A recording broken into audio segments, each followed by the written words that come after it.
As humans, we feel a lot of emotions: love, joy, anger, and empathy. We cringe when seeing someone belly flop into a pool, feeling our own skin prickle at the splash. We understand and share the feelings of someone else, like seeing someone yawn and suddenly fighting to hold one back yourself. It's all part of the human experience. But what if I told you some people can't feel these emotions? If you stole something or hurt another person, you'd probably feel guilty, you'd experience remorse, maybe you wouldn't do it again. Many antisocial people have no such feelings. So with many of them, those feelings simply are not there. There's this vacancy in a person. That's Dr. Donald W. Black, Associate Chief of Staff for Mental Health at the Iowa City Veterans Hospital. Black's also Professor Emeritus of Psychiatry at the University of Iowa and wrote the book Bad Boys, Bad Men: Confronting Antisocial Personality Disorder.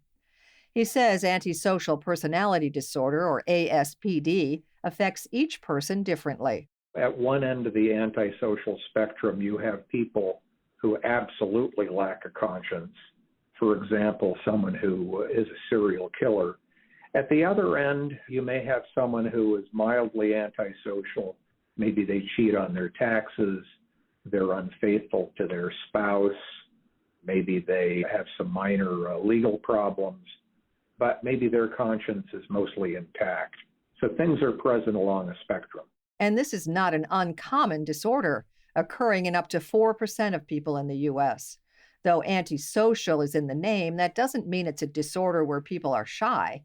This population deals with lifelong behavioral issues starting in childhood.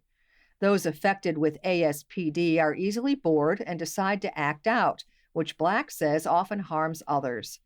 But a study in the Journal of Social Psychiatry and Psychiatric Epidemiology has found people with this disorder are actually more likely to die than the average person as a result of all causes, from suicide to infections. If you look at mortality rates and think about the antisocial lifestyle, it kind of makes sense that they would have higher death rates than expected. Many of them do become depressed and will commit suicide. Some of them will be victims of homicide. They tend to be impulsive, so many get into accidents.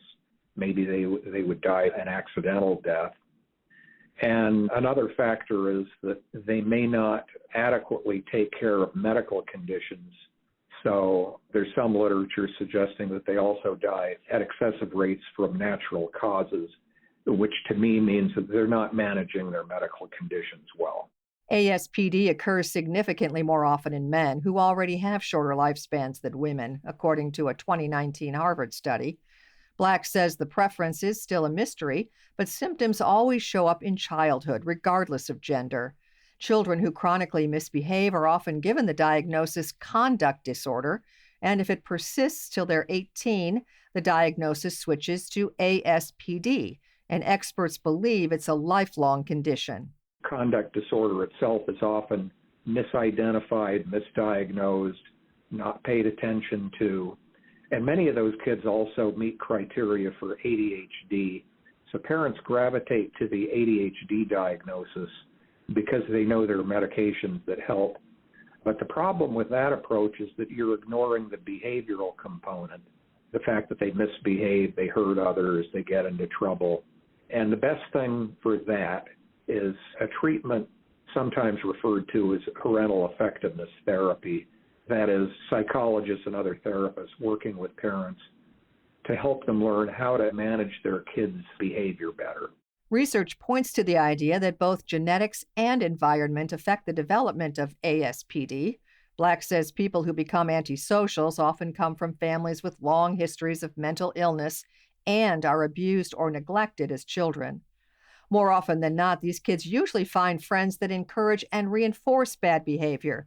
About 75% of Black's research subjects have been incarcerated at least once. I've also consulted with the Iowa prison system, met many antisocial persons there.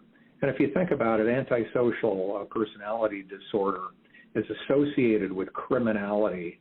So if you wonder, where can I find all of these antisocials? Go to a prison, because a disproportionate number of prisoners will meet criteria for ASPD. But they're all over. I mean, you pick up a newspaper and you read about a sleazy politician who may well be antisocial. You read about criminals murdering or raping. They're probably severely antisocial. But they're all around us. I mean, most families have someone who they may refer to as the black sheep. That person may be antisocial. So it's not something that you can escape. And no one has found a cure. Black says that's due to the lack of research into ASPD. He says there are medications that could help reduce some symptoms like anger and aggression, but he claims no one is interested in researching or funding potential treatments. In the world's literature, there's only one RCT, as we call it, on ASPD. Only a single randomized controlled trial in the entire world up to the present. So that doesn't make any sense to me. So there are all kinds of psychological treatments that could be studied. There are medications that could be studied, but people don't study them. There's no funding for it. NIMH, or the National Institute for Mental Health, is the largest funder of mental health disorder research in the world. They've funded 9 studies on ASPD since 1985, but the most recent one was in 2011. For comparison, NIMH has funded 43 studies on bipolar disorder just since 2021. But NIMH officials say the problem is not with its selections process. Sarah Morris is the director of adult psychopathology and psychosocial treatment development research at NIMH. I think that it's a difficult population to recruit for research and to sustain engagement in research, but I think the folks who are doing this work would be in a better position to discuss the reasons why there aren't more people doing research in antisocial personality disorder. NIMH can't fund what we don't receive. And in my 10 plus years of experience here, we just don't receive very many applications focused on antisocial personality disorder. And though she doesn't exactly know why, Morris thinks the lack of applications comes from the difficult nature of the research. She says antisocials might be a hard population to recruit and keep participation for studies due to their detached nature. Still, Black says studying this disorder is possible, even if scientists have to get creative in their methods. Until we know more, Black says there's one thing that seems to help people with ASPD. One thing that does seem to temper the severity of this is time, passage of time. So if you look at the criminal histories of older antisocial adults, they're causing less crime, they're less irritable, they're less impulsive, and in many respects, they've improved. So as I've written from my own research, as these individuals age, they become less troublesome to society. So there's kind of a natural improvement that goes on. But this isn't the case for everyone. Black says that while most do improve with age, there has been a distinct minority in his research that got worse as they aged. So for the moment, any breakthroughs for ASPD seem to be stuck in a loop of needing research to help a population that doesn't care about being helped. You can find out more about all of our guests through our website, radiohealthjournal.org. Dr. Donald Black's book, Bad Boys, Bad Men, is available now. For more behind the scenes, search Radio Health Journal on Facebook and Instagram. Our writer-producer this week is Kristen Farah. Our production manager is Jason Dickey. I'm Nancy Benson.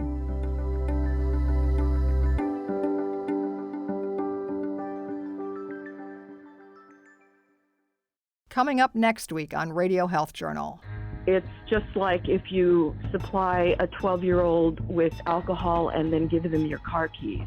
You're going to be responsible for what happens. Who's responsible for a mass shooting? Then, speeding is the main cause of fatal crashes. So why don't we slow down? People are dying every single day on our roadways because we are all collectively being selfish.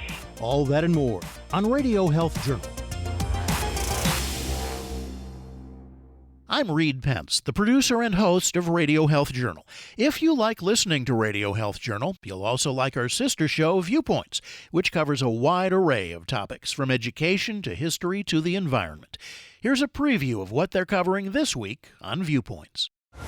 Imagine if these satellites that are now monitoring and trying to see where people are trying to flee for their lives and help them out and these sorts of things. Imagine if a piece of debris just hit a couple of these. It's game over. The growing issue of space junk. Then, lots of programs in schools, they take kids to see a concert once a year. Now, they should be going once a month. The importance of exposing more ears to classical music.